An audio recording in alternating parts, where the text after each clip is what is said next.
Проблематични планови за градба. Се повеќе згради и се повеќе дивоградби и се помалку зеленило. И сето тоа аминувано низ законски дефекти и локални моќници на кои никој не сака да им застане на патот. Институциите пак си ја префрлат и вината и одговорноста. Ова е темата на неделата на Слободна Европа. На ова земјиште во градската четврт Расадник во општина Кисела Вода треба да се изградат 100 згради од 6 до 15 ката и да се населат околу 8000 луѓе. По површина ова е најголемиот детален урбанистички план во Скопје.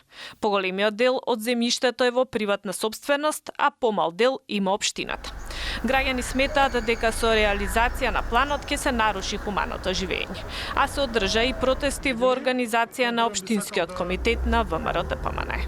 Најважно е да се каже дека евентуалното изгласување на ваквиот предлог ДУП ќе придонесе за и онака загадениот воздух во овој дел на град да биде уште поголем.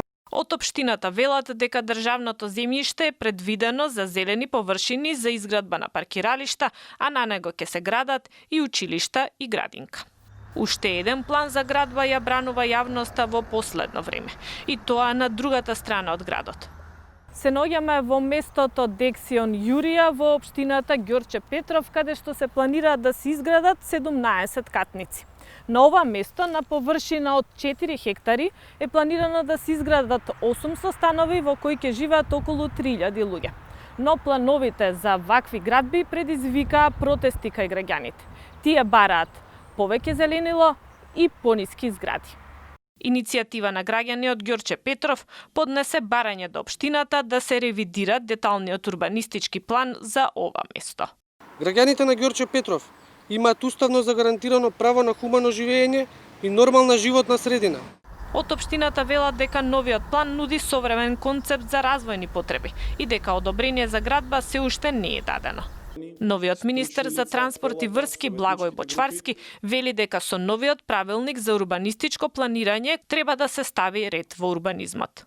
Сакам само да апелирам дека барам вклученост на граѓаните. Ова е идеален правилник, ова е добар правилник преку кој што можат да се вклучат сите, но одовде натаму останува вклученоста на граѓаните. Да не се доведуваме во ситуација после донесени детални урбанистички планови да излегуваат реакциите на граѓаните, бидејќи тогаш таа реакција е реално и задоцнета. Но сепак новиот правилник нема да смени ништо за планот во Ѓорче Петров, оти тој веќе е донесен, а тој за Расадник не е изгласан, па може да се интервенира во него. И сега се поставува прашање има ли излез од урбанистичкиот ќорсокак. Нашиот новинар Пелагија Стојаншова разговараше со Мартин Пановски, претседател на Асоциацијата на архитекти. Господине Пановски, во последните денови јавноста ја брануваат плановите за градба во Расадник и во Ѓорче Петров, каде се планираат висококатници. Знаат ли градоначалниците што е тоа урбано планирање? Градоначалниците не би требало да знаат што е урбано планирање, бидејќи освен ако не се архитекти, градоначалниците всушност се менаџери на градот и би требало да ги знаат луѓето кои што треба да знаат што е урбано планирање и што знаат, бидејќи за тоа учеле и тоа го работат. Главниот проблем е што градоначалниците секогаш сакаат они нешто дека направиле, сакаат да креираат. И тука имаме главниот проблем. Мораме, кога станува збор за урбанизмот во Македонија, општо не само за Скопје, да се навратиме наназад.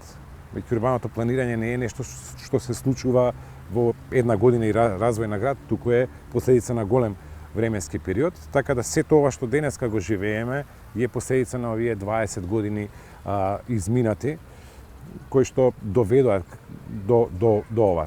Тоа вклучува и закон, и практицирање на законот како било, не само законот за урбано планирање, туку и законот за јавни набавки, ако сакате, буквално со најниска цена одат сите овие урбани планови, како и било што се прави јавна набавка, така да секогаш го кажувам она за ваква цена на урбанизам, како што заработуваат урбанистите и е чудно како уопште имаме некакви планови. Градските власти најавуваат генерален урбанистички план со кој во Скопје ќе се овозможи хумано живење и Скопје плански ќе се шири на север. Пановски вели дека оптимист за таквиот план. Се надевам дека со овој генерален план ќе се овозможи многу поголема флексибилност за развој на градот. Како што кажавте да се изгради генералниот план, да, ја би сакал да сватиме дека плановите се прават за да се изградат. Дури и се трудиме да, доколку градот се види дека се направил план кој што треба да се имплементира во следните 5 до 10 години, а не се имплементирало ништо, како што е во голем случај во држава, треба да видиме кој е виновен. На крајот на денот, зошто нешто не отишло да се развие. Јас лично сакам да се развива оваа држава.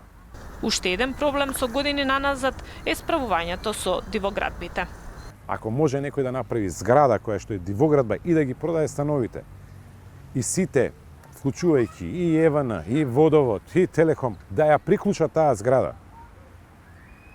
тоа е соучесништво во тој криминал. Казнете ги сите тие компании и на тој начин се решава проблемот. Казнете ги сите компании кои што биле вмешани во тој дел. Па да видите дали следната дивоградба ќе ја приклучи некој на струја. И дали некој ќе му текне дека дивоградба ќе прави тогаш. Расадник и Дексион се последни во низот. Зграда до зграда, намалени зелени површини, густ сообраќај, ваквата реалност одамна ја живеат граѓаните во останатиот дел од Киселавод, во Дебар Мало, Тафталиџе, во Аеродром. Тоа беше се ово издание на темата на неделата на Слободна Европа. Следете не на социјалните мрежи. Довидување.